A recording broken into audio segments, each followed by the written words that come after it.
Yo, what's up guys? Today we are reacting to why the metric system matters. If you are new to the channel, guys, you know what to do. Subscribe to the channel, like the video if you enjoy the content, and let's go straight to the video.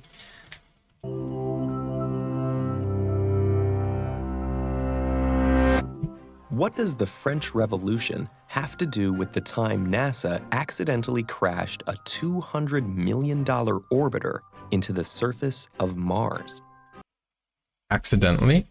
By the way, guys, this video is in the TED Ed channel. The link is in the description as always. You guys can go check out the original there. Actually, everything. That crash happened due to an error in converting between two measurement systems, US customary units and their SI or metric equivalents. So what's the connection to the French Revolution? Let's explain. For the majority of recorded human history, units like the weight of a grain or the length of a hand weren't exact and varied from place to place. And different regions didn't just use varying measurements, they had completely different number systems as well. By the late Middle Ages, the Hindu-Arabic decimal system mostly replaced Roman numerals and fractions in Europe. But efforts by scholars like John Wilkins to promote standard decimal-based measures were less successful. With 250,000 different units in France alone, any widespread change would require massive disruption. And yo, if you think the metric system and the imperial system is confusing today, wow, back in the day, yo, it was insane. In 1789, that disruption came. The leaders of the French Revolution didn't just overthrow the monarchy. They sought to completely transform society according to the rational principles of the Enlightenment. When the new government took power, the Academy of Sciences convened to reform the system of measurements. Old standards based on arbitrary authority or local traditions were replaced with mathematical and natural relationships. For example, the meter, from the Greek word for measure, was defined as 1/10,000,000th between the equator and North Pole. And the new metric system was, in the words of the Marquis de Condorcet, for all people, for all time. Standardizing measurements had political advantages for the revolutionaries as well. Nobles could no longer manipulate local units to extract more rent from commoners, while the government could collect taxes more efficiently. And switching to a new Republican calendar with 10-day weeks reduced church power by eliminating Sundays. Adoption of this new system wasn't easy. In fact, it was a bit of a mess. At first, people used new units alongside old ones, and the Republican calendar was eventually abandoned. When Napoleon Bonaparte took power, he allowed small businesses to use traditional measurements, redefined in metric terms. But the metric system remained standard for formal use, and it spread across the continent along with France's borders. While Napoleon's empire lasted 8 years, its legacy endured far longer. Some European countries reverted to old measurements upon independence. Others realized the value of standardization in an age of international trade. After Portugal and the Netherlands switched to metric voluntarily, other nations followed, with colonial empires spreading the system around the world. Except for the United States, because, you know, in the United States, they have their own thing going there. Nobody knows how to use meters and centimeters over there. It's still so complicated.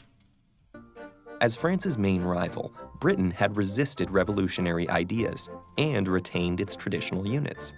But over the next 2 centuries, the British Empire slowly transitioned, first approving the metric system as an optional alternative before gradually making it official. But in the US, you still use pounds, and you still use stone, and you still use a lot of different, measuring systems. I think here in the UK, it's the hardest for you to figure out because you need to know like everything. Like whenever you go to like a website and they ask about your weight, for example, they ask it in stones, and you're like, bro, what the hell? How am I gonna know how many stones I weigh, you know? However, This switch came too late for 13 former colonies that had already gained independence. The United States of America stuck with the English units of its colonial past, and today remains one of only 3 countries which haven't fully embraced the metric system. Only 3 countries in the whole world. Is that true, bro? Wow. Despite constant initiatives for metrication, many Americans consider units like feet and pounds more intuitive. And ironically, some regard the once revolutionary metric system as a symbol of global conformity. Nevertheless, the metric system is almost universally used in science and medicine, and it continues to evolve according to its original principles. For a long time, standard units were actually defined by carefully maintained physical prototypes. But thanks to improving technology and precision, these objects with limited access and unreliable longevity are now being replaced with standards based on universal constants, like the speed of light. Nice. Consistent measurements are such an integral part of our daily lives that it's hard to appreciate what a major accomplishment for humanity they've been. And just as it arose from a political revolution, the metric system remains crucial for the scientific revolutions to come. Well, what do you guys use? Do you guys use the, centimeters, or do you use pounds, or feet, or inches? What do you guys use? Next step, we should standardize the plug, because every single country has a different plug, a different outlet. It is insane. They should make a standard for the whole world now. What's the deal with that anyways? But guys, what did you grow up learning?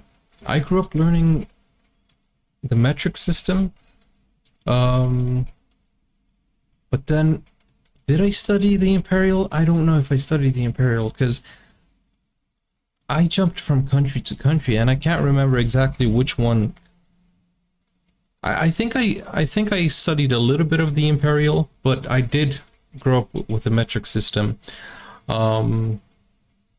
In any case, it's a little bit confusing still how to convert pounds into kilograms. But then I just go by the rule of, times it by 2, and just to have a rough estimate. But then in most cases I use a calculator, and that's it. Or an online conversion system. But it is confusing, isn't it?